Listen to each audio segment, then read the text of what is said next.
Bonjour, Josiah Serge Lakish.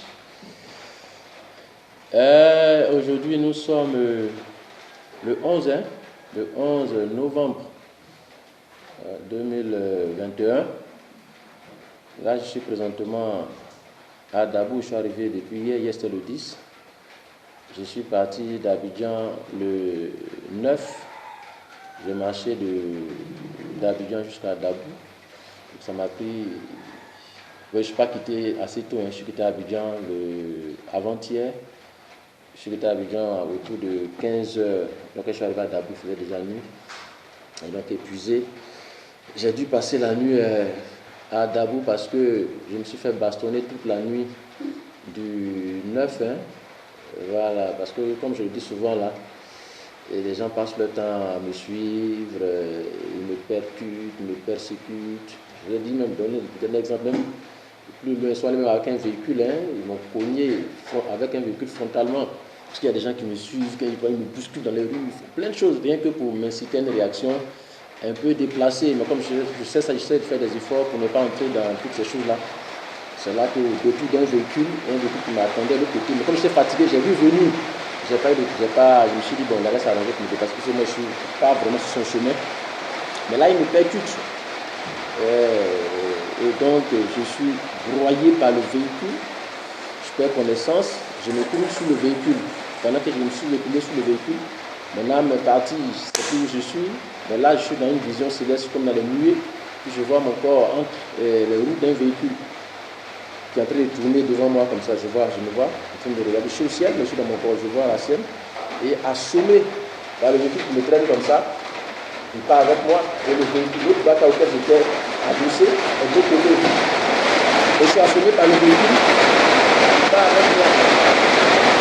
Tout est torché dans le dos, est torché. Et puis, la scène s'arrête. Je sombre dans une sorte d'inconscience. Et peu de temps après, la scène est reprise. Cette fois-ci, je suis propulsé hors du véhicule par une force, je ne sais pas quelle force. Et là, je vais lutter sur le bâtard qui était de la route.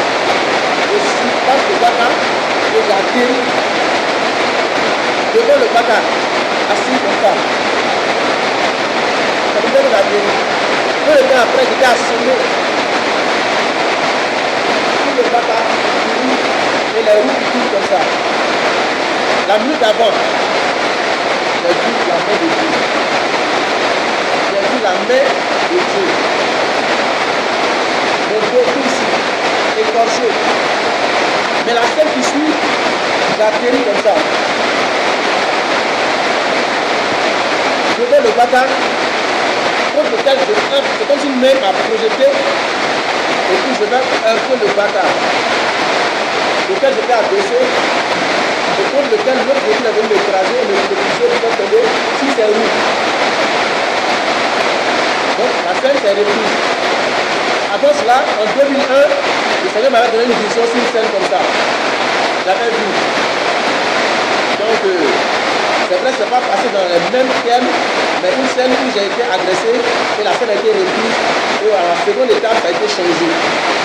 J'ai vu la main de Dieu qui est capable de diriger la vie des gens et qui peut permettre des choses où le décider de ne pas agir. Je sais qu'il est puissant. Pour sauver s'il le veut. Le jour où il ne sauve pas, c'est qu'il aura décidé de passer à autre chose. Sinon, ce n'est pas du faute d'incapacité d'agir. Donc j'ai vu le miracle de Dieu. Je suis descendu dans cette forme-là, et je me relève, mes vêtements déchirés. Qu'est-ce qui me maintenait entre le bâtard et sous le véhicule de tas de ferraille qui m'avait tourné, je ne sais pas. Mais j'ai traîné là-dessus comme ça. Qu'est-ce qui m'a fait sortir de dessous les roues? Il m'a fait surpasser le bâtard. Mais cette scène, je me demande comment personne l'a vu. Avec quelle vitesse, quelle rapidité. Tout s'est arrêté, la scène s'est reprise et je me suis revu encore dans la seconde scène. Je me suis revu. Dans un temps éclair, là je me souviens de cette scène, j'ai heurté, j'ai entendu boum. J'ai heurté le bâtard, contre lequel j'ai surmonté comme ça, et je suis descendu devant. Donc le bâtard maintenant est derrière moi, et moi je suis dos au bâtard. Mais la minute avant, j'étais en train de longer le bâtard. J'étais en bordure de route, et puis le véhicule qui vient comme ça, qui me prend contre le placard. Je ne sais pas ce qui s'est passé, mais Dieu m'a permis de voir ces scènes-là. Et donc, dans la nuit d'avant-hier, je me suis fait bastonner par les gens qui se font appeler mes frères. Bon, on habite la même maison. Et donc, chaque fois qu'ils viennent, ils tapent à la porte là. Je suis tout grippé là. Ils ont cassé même l'endroit où il y a la serrure. Ils mettent des balais là-dedans pour empêcher de vivre. Et puis, bon, donc, ils cassent la porte là, ils mettent des gaz sur la porte. Tout ça, d'après eux, ils manifestent la puissance de Dieu comme ça. Hein. Je suis de cette puissance de Dieu là. Et donc, souvent, ils me réveillent et tout dit. Donc, je sors pour voir qui fait ça. Donc, je sors pour essayer de comprendre qu'est-ce qui se passe au détour d'une voie je vois une porte qui s'ouvre, j'essaie de voir qui est là, je vais pour me rendre compte de ce qui se passe.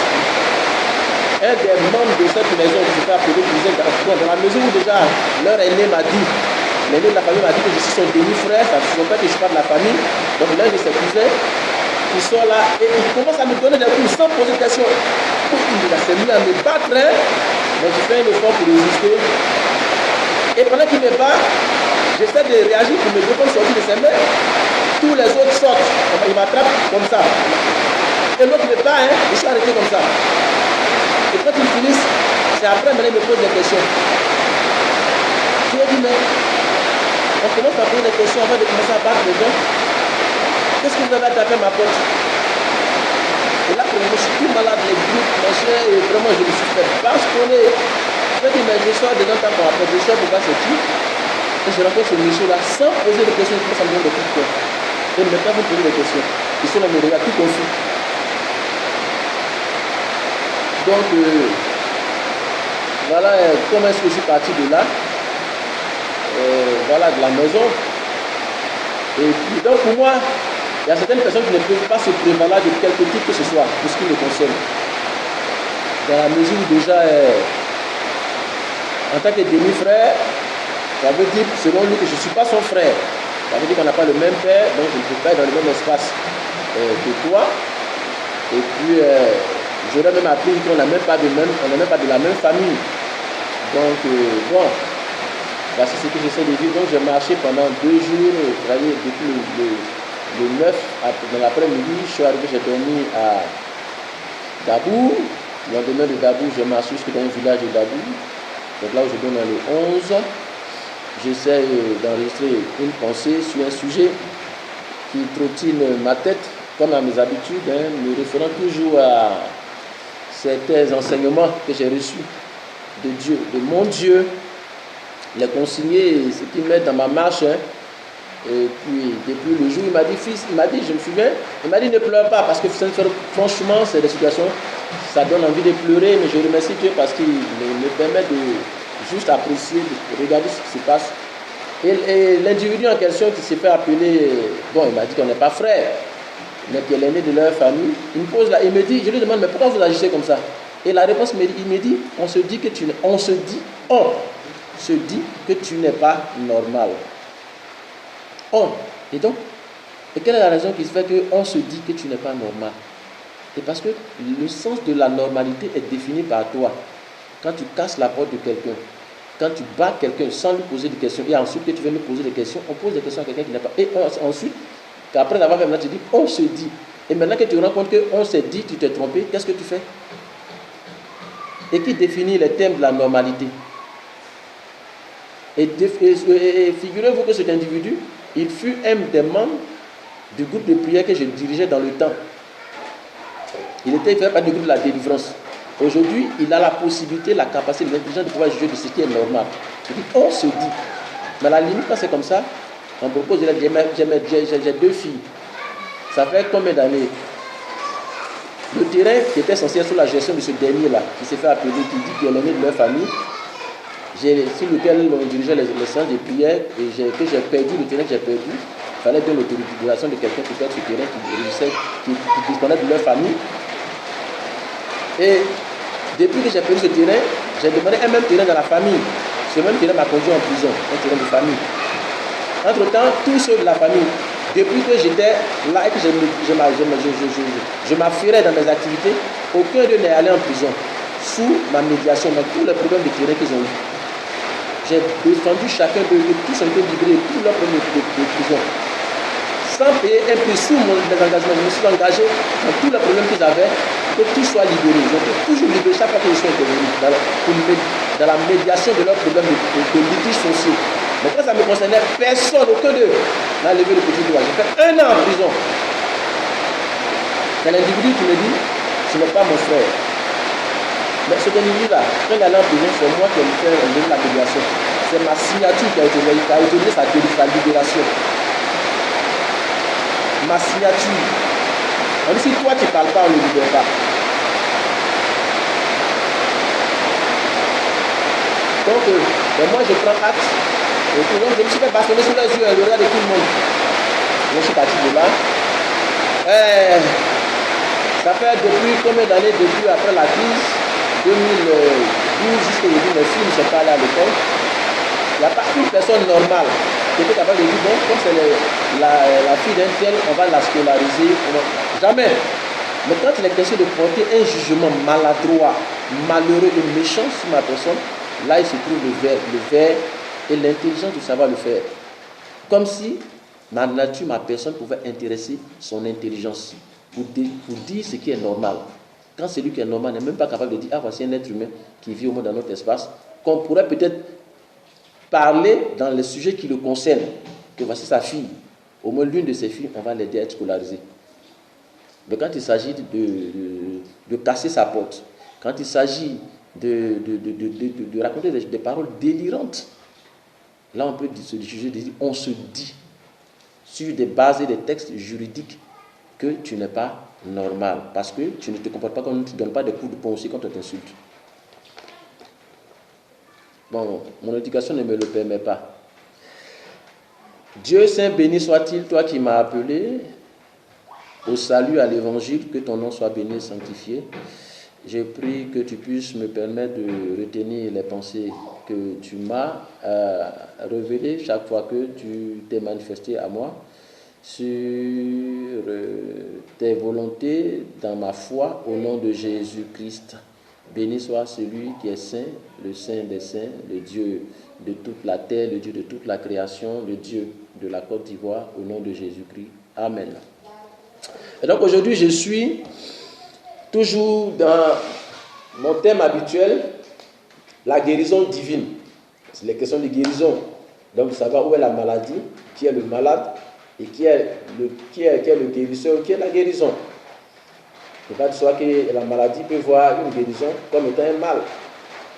Donc, alors, la question ici, c'est de savoir qu'est-ce que c'est que la guérison.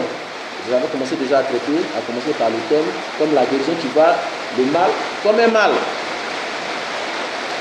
Et donc, sur ce point, je suis aujourd'hui au thème de l'identité spirituelle. Parce que moi, j'ai vécu et je traversais une situation jusqu'à ce que Dieu se révèle à moi qui m'a fait mal et qui avait créé un mal en moi qui était le mal identitaire, le mal de mon identité. Puisqu'on m'a dit à un moment donné, tu n'as pas de papa. Je me suis même adressé à la personne la plus sûre qui peut me répondre. Elle n'a pas été capable de dire si oui ou non c'est mon papa. Donc j'ai traversé un moment difficile dans cette période pour savoir qui était mon père jusqu'à ce qu'il veuille bien me donner des indices et se révéler à moi comme tel. Donc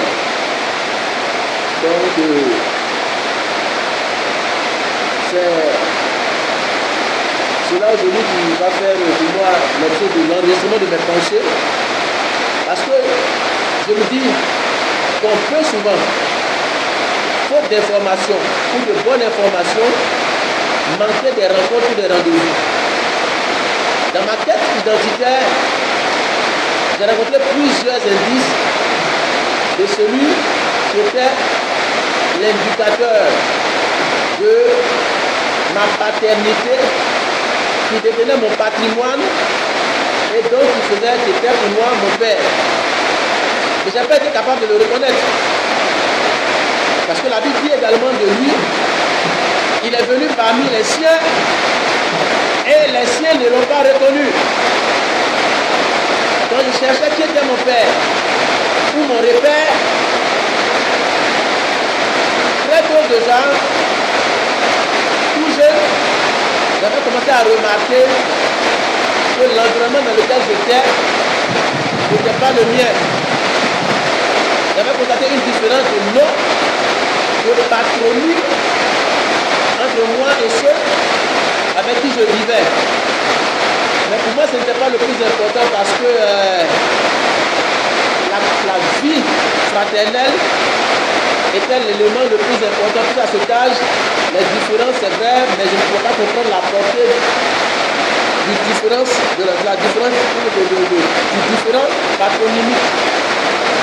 Mais ce qui était le plus différent pour moi, c'était les caractéristiques comportementales et du traitement envers les uns et les autres. Donc dans le traitement des personnes, c'est là que je me suis rendu compte qu'on était différents, qu'on n'avait pas la même position dans la maison. Par conséquent, ce n'était pas ma place, là où j'étais. Et donc toujours en tant que petit garçon, cette quête identitaire, c'était un mal qui me rongeait. Et donc il m'a amené à chercher en moi-même les ressources de subsistance, d'existence, de survie. Et je savais donc à partir de cela que je ne pouvais pas compter de façon absolue sur ce que je voyais. Et qu'il me fallait donc me redéfinir ou me définir une identité ou une vie sécuritaire, parce que ce qui était la sécurité des autres n'était pas la mienne. Sécurité patronymique, sécurité dans bien des choses, je n'avais pas tout ça. Et du coup, ça m'a amené à rester très accroché à tout ce qui est droit, tout ce qui est justesse et justice, pour ne pas tomber sous le coup de l'absence de sécurité patronymique ou de ce qui allait dans ses caractéristiques. Voilà comment j'ai commencé à me discipliner. Quand on est tout seul, je ne connaissais pas encore Jésus, j'étais encore tout petit. J'avais fait des expériences très tôt qui m'ont mené à croire que Dieu existe. Et donc à cette période, quand on est arrivé à Boaké, c'était avant que je n'aille au programme de Papa Dion. Peu de temps avant, je rencontre un monsieur. Parce que le thème d'aujourd'hui, c'est l'identité, l'identifiant. Ou le patronymique, le père ou le repère. Pendant que je cherchais, un jour tout jeune, je rencontre un monsieur qui est vêtu. J'ai encore la scène de cette rencontre. C'est tout petit.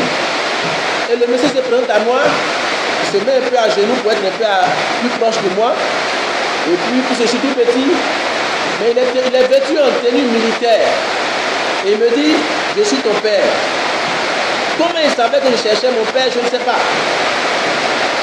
Mais lui, il m'a retrouvé dans la rue, dans la maison qu'on habitait dans la rue, et il me dit, je suis ton père. Et moi, j'avais un mal dont je souffrais. Et je lui ai dit, non, tu n'es pas mon père. Et moi, ma maman, celle que je considère comme telle, m'a dit que mon père, c'est le monsieur qui est là. Je savais bien en âme et conscience que c'était faux. Mais j'avais un mal en moi qui m'avait renfermé et m'empêchait de le reconnaître comme tel. Mais c'était présenté à moi. La Bible dit, il est venu vers les siens et les siens ne l'ont pas reconnu. Il dit, je suis ton père. Je dis, non, tu n'es pas mon père. Parce que si tu étais mon père, je ne serais pas ailleurs. Autrement dit, en tant que tout petit garçon, c'est ce que ça voulait dire. Donc je l'ai boudé et je suis reparti de là en courant. J'allais dire donc à ma mère, celle qui était là, et voici, je viens de rencontrer un monsieur, il est vêtu de tenue militaire, il dit qu'il est mon père, mais je me suis échappé et je ne l'ai pas écouté. Dans l'espoir en partant, qu'il comprendrait mon mécontentement et que peut-être qu'il reviendrait. J'ai exprimé aussi mon mécontentement et je suis parti. Peu de temps après, je vais à une séance de prière, je reçois la présence de Dieu sur ma vie, qui va commencer à me conditionner à une autre vie. Donc j'abandonne après cela la foi, mais dans une sorte de contrat avec inconscient, avec cette personne. Je lui dis au Seigneur, je pars dans le monde, mais je reviens. C'est tout petit, encore à l'école primaire, mais je reviens. C'est dans les années 80, je ne sais pas combien, mais je reviens parce que c'est pour être en l'an 2000. Ils sont à la fin du monde. Donc je reviens parce que je ne veux pas aller en enfer. Donc effectivement, cette période-là, je reviens au Seigneur. Et l'autre étape donc, de ma vie, de ma quête identitaire, va suivre son cours. Mais entre-temps, je rencontre un autre monsieur dont je porte aujourd'hui le nom, qui, là quand j'arrive aussi, je ne suis pas reconnu comme tel, mais toujours dans ma quête identitaire.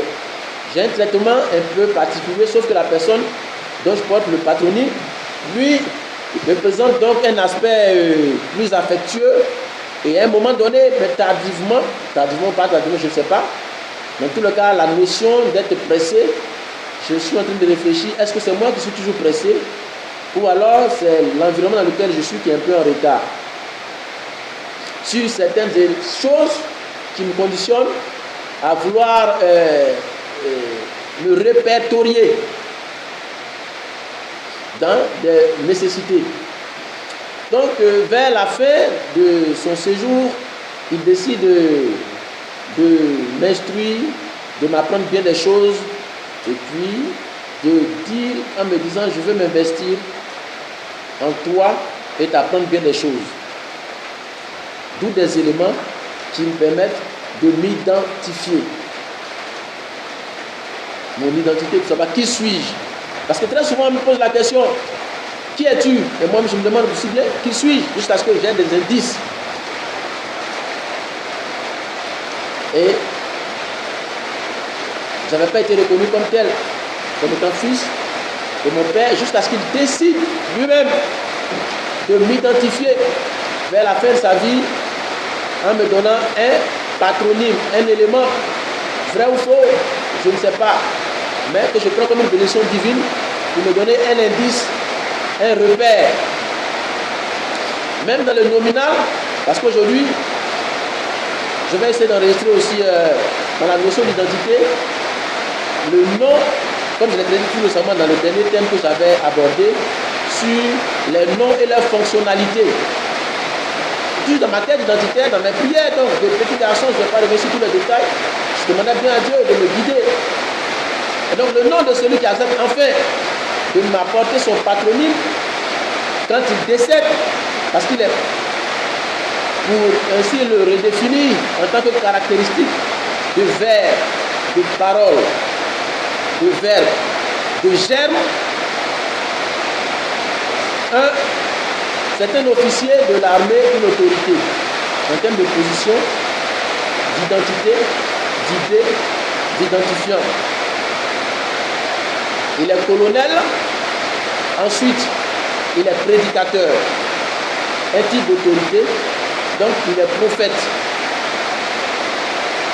Déjà sa position en tant qu'autorité dans l'armée est une position d'autorité.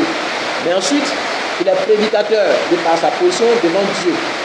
Au premier niveau, ensuite au second niveau, il est colonel. Ensuite, le troisième niveau, il est le chef du village. Donc, en termes d'autorité régulatrice d'un espace, je ne sais pas, je pense non plus, c'est pas ça l'orientation, mais le chef du village. Il y a un troisième niveau d'autorité. Alors, c'est à sa mort qu'il délègue un titre. J'appelle ça un titre par la fonctionnalité identitaire et le pouvoir de la parole qui active dans sa germe, dans son ADN, dans sa constitution, un sens, une vie, une personne, une identité, un objectif, une destination, une fonctionnalité. Et donc, lui, le père, il s'appelle Nkayo. Nkayo, dans la langue locale, traduite, signifie son sang a giclé. Ça veut dire le don du sang. Ensuite, il ajoute Adou. Donc, le premier niveau de paternité, c'est celui qui apporte le germe. La Bible dit, le livre saint dit, et toutes les lois génétiques nous font savoir que la vie est contenue dans le sang, donc le germe. Le second degré, il prend en compte toujours le premier degré, il me dit Adou. Adou, c'est l'esclave, ce qui signifie esclave. Et donc, après esclave, il me donne le prénom Josias. Josias, qui traduit de l'hébreu en français ou dans la langue qu'on peut parler, qui signifie guérison, délivrance, restauration, etc. Et Serge, qui, selon certaines recherches, signifie donc l'esprit, intelligence, etc., connaissance. Donc, quand je veux reformuler le don de la vie du Père de façon logique, donc celui qui porte la sémence de la vie, afin que celui qui était esclave, l'esclave ou le pouvoir de l'esclavage, du péché, la maladie, tout ce qui est assujettissement, soit détruit par Josias, par l'esprit, par la guérison. Je parle des fonctionnalités, de la prophétie, de la parole, de l'étymologie, du sens des mots. Je parle d'identité, d'identifiant, de repère, de répertoire, de référence. Donc, pour que l'esclavage soit détruit par la guérison, pour qu'il advienne le passage de l'esclavage à la guérison. Comme on dit, celui-ci est donc un actif de la guérison, de l'esclavage par la connaissance, qui signifie sage, ou l'intelligence, on veut dire, bon, etc. C'est pas ça mon sujet. Donc voici la prophétie qu'il me donne pour celui qui accepte d'être pour moi comme une couverture de repère ou de père. Donc je commence à passer là d'un état de crise identitaire à des repères identitaires. Mais je commence à lire la voix de quelqu'un dans ces différents repères. Puisque celui que j'appelle Père, le Père, Dieu, ne peut pas être un Père s'il n'a pas un corps, s'il n'est pas passé de sa sphère, sa nature atomique, à sa nature biologique, corps, substance solide. Donc, du germe à la matière, à la manifestation, à l'accomplissement de la pensée, de la parole et de sa formation. Je commence à avoir donc des repères. Et plus tard, quand je reviens donc en 98 pour ma quête de repères, donc de guérison de cette crise identitaire, ce mal dont je souffrais, qui me déséquilibrait dans mes choix et actions, attitudes et habitudes, parce que je ne savais pas sur quel calque me définir, parce que le repère me donne donc à partir de cela une attitude de référence, sujet sur lequel je vais revenir, pour dire que Dieu, quand nous sommes à son image, quand nous avons Dieu dont nous parlons pour repère, aujourd'hui, comme je le dis avant d'entrer dans d'autres détails, je vous serais d'aller juste de façon linéaire, simple, sans entrer dans trop de révélations, parce que depuis, quand ils se sont mis à me cogner, ils m'ont infecté de maladies, de beaucoup de voilà, tout ce qu'il faut savoir. Donc, j'ai la tête étourdie, mais je vais ne ferai que lire ce que j'ai écrit avant. C'est juste après que j'ai fini d'écrire qu'ils sont mis à me bastonner comme ça.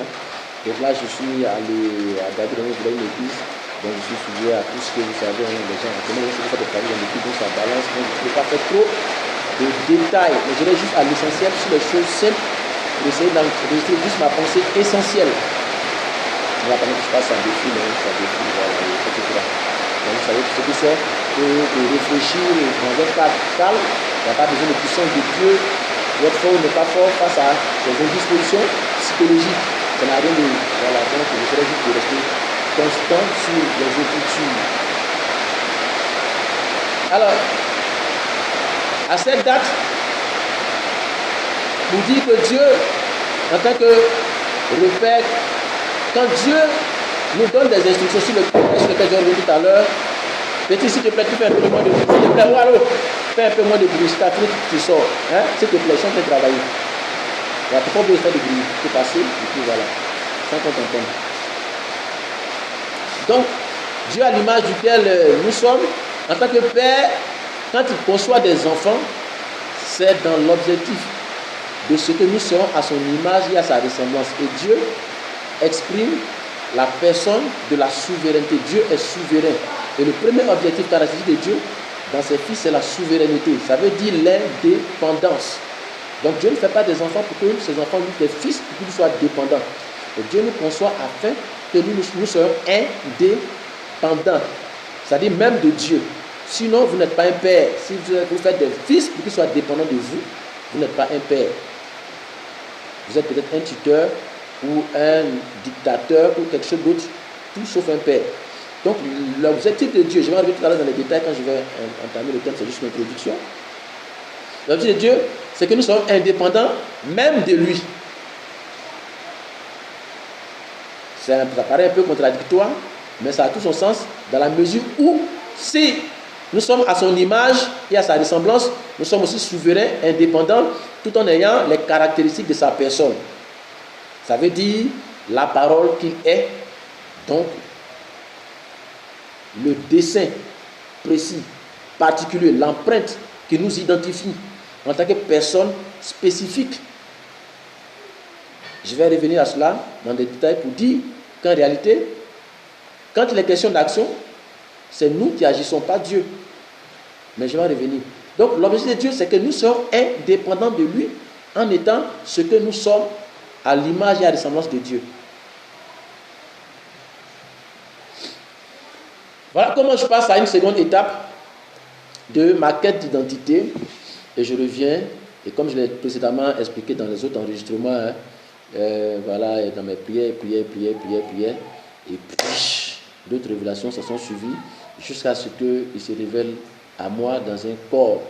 On me dit, Serge, viens. Là, j'avais omis ce détail. Il m'a appelé nominalement. Serge, viens. Parce que je me souviens de cette période, souvent quand il me parle, il m'appelait même par mon prénom. Viens, je suis dehors. Je sors, je vois une personne que je n'ai pas reconnue encore. Il est venu parmi les siens et les siens ne l'ont pas reconnu parce que ça ne correspondait pas aux idées préconçues que je me faisais de la personne de Dieu ou de mon Père. Pour ainsi donc introduire la notion de la guérison divine sur la question du thème l'identité spirituelle ou guérie de la crise identitaire. Introduction. Point 1. Petit 1, c'est la désignation exacte d'un individu. Le fait d'être considéré comme la même chose. L'identité.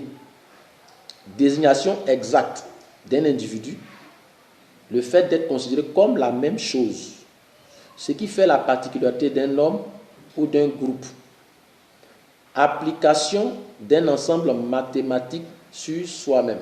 C'est ce que j'essaie je m'évertuais depuis longtemps à dire que nous pouvons être compris dans des données et des formules, d'équations à résoudre. Nous sommes des équations, nous sommes des vers, nous sommes la vie et tout ce qu'elle constitue est un ensemble de données, d'équations. Quand vous n'avez pas la bonne formule, vous êtes erroné. Ça va de soi que ce que vous espérez ne sera jamais tant que la formule est fausse. En termes d'identité, en termes d'identifiant, en termes de projet ou programme sur mesure. Donc de calcul ou de formation ou de fonctionnalité pour que ça marche. Par exemple, quand on parle de lumière, ceux qui ont étudié ce domaine de fonctionnalité de cet organisme, vous savez que la lumière ne fonctionne jamais sans la bonne positive.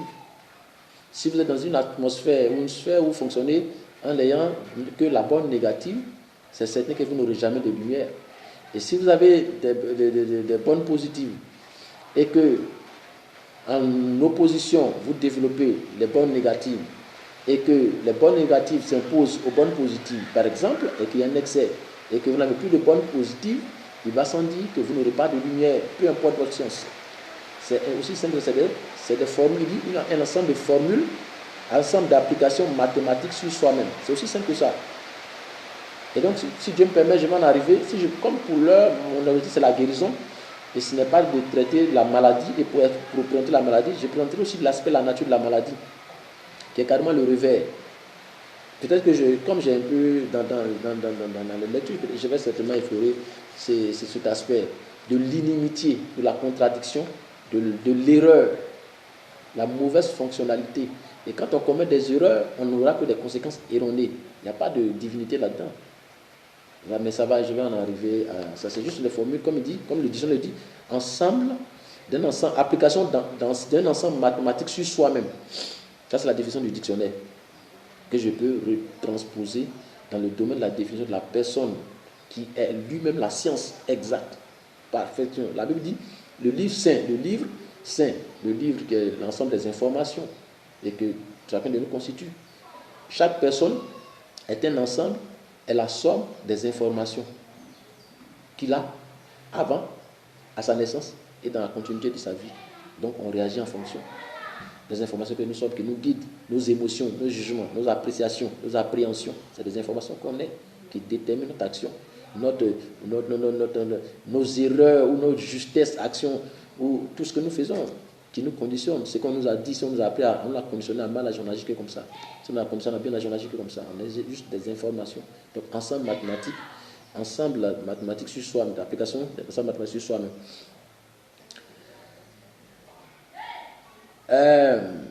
L'identité est en sciences sociales une notion qui a plusieurs sens et se définit selon le sujet.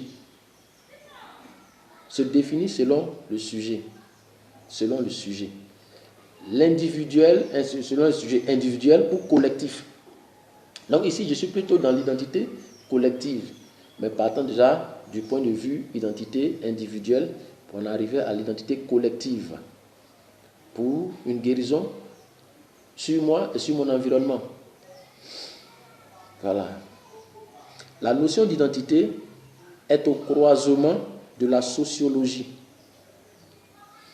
et de la psychologie, mais intéresse aussi la biologie. Donc la notion d'identité prend en compte toutes ces sphères-là, sociologie, psychologie, qui peut nous permettre déjà de comprendre notre identité vis-à-vis de la notion sociologique, psychologique, etc., de la sphère de l'environnement dans lequel nous sommes, et pouvoir savoir s'identifier.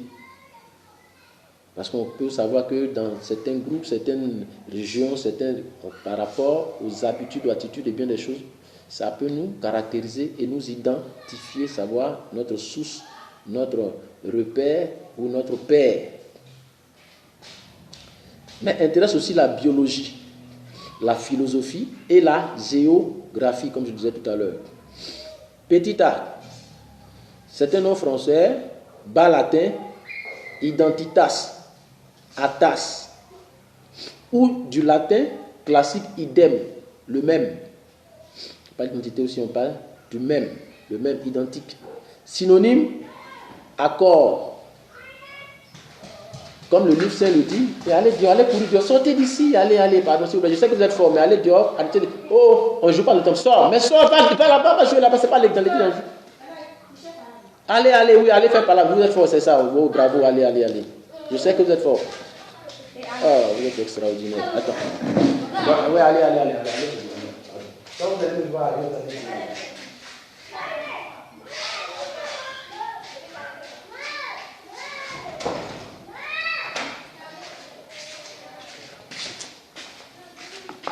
Excusez-moi, hein. Bon voilà, moi j'essaie de travailler. Donc du bas latin, idem, le même, identique. Et comme le livre saint, le livre nous dit que est-ce que des gens peuvent marcher ensemble s'il n'y a pas d'accord? Donc pour dire s'ils ne sont pas identiques, s'ils ne sont pas les mêmes références, les mêmes points d'accord, de réflexion, etc. De repères. Donc à partir de ce moment-là, ils ne sont pas la même identité, ils n'ont pas la même idée, ils n'ont pas le même identifiant, ils n'ont pas le même repère, donc ils n'ont pas le même père. C'est ce que la définition latine nous dit. Il dit accord, coïncidence, permanence, similitude. Parce que comment est-ce qu'ils se cachent à la fenêtre et puis font les mêmes choses ici, je suis dans un village de Tabou. Depuis là-bas, ils font les mêmes choses. Après, le même gars là-bas vient dire, on se dit que tu n'es pas normal. Tu vois, non? Parce que je ne suis pas comme lui, je ne serai pas comme il fait intervalle, il se cache, il crie, il tue, on entend, ils font lui, qui se comporte si mal, comme la maladie, parce que ça fait mal aux gens, son comportement, il va te dire, excusez-moi, je vais chanter, c'est qui? Ok, excusez-moi.